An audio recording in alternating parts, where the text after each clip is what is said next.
Nagbabalita mula sa frontline, Rainiel Pawid, News 5. Yan ang mabilis na pasada ng mga balitang dapat nyong malaman at dapat nyong abangan mamaya sa Frontline Pilipinas Weekend. Ako po si Nikki de Guzman. Magandang hapon.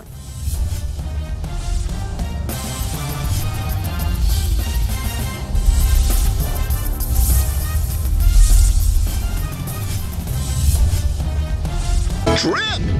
Ready ka na basta? Most unforgettable at much panalong memoji. Much lalong titindi ang init ngayong weekend dahil mamaya na ang Emoji Nation Season 5!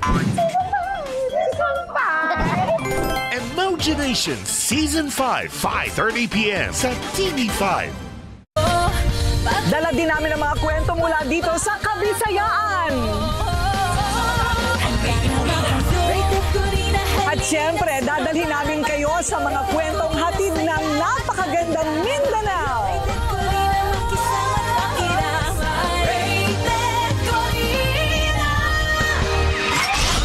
Ngayong linggo sa Rated Corina, unang Santo Papa mula sa Amerika, kapalit ng yumaong si Pope Francis. Napili na ang makasaysayang tagpong ito sa Batikano. Balikan natin sa Habemus Papam. Pagkasunog ng balat, bunga ng matagal ng pagkakabilad sa araw, problema ngayon ng karamihan na nagbabakasyon sa dagat. Mga paraan at produktong dapat gamitin para muling gumanda ang kutis. Ituturo namin. Makinig at matuto sa aming Oplan Sunburn Solution. Kilalanin mga nanay na walang kapaguran sa lawa ng Laguna. Mga nagbabanat ng buto para sa kanilang mga pamilya. Sakay na sa masaya at mapusong balsa ng mga ina.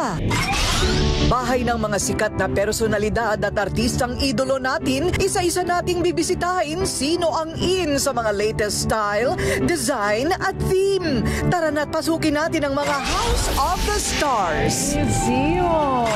Mga kapatid, kapamilya at kaibigan, ako si Corina. At ito ang Rated Corina. Handa na ba kayo?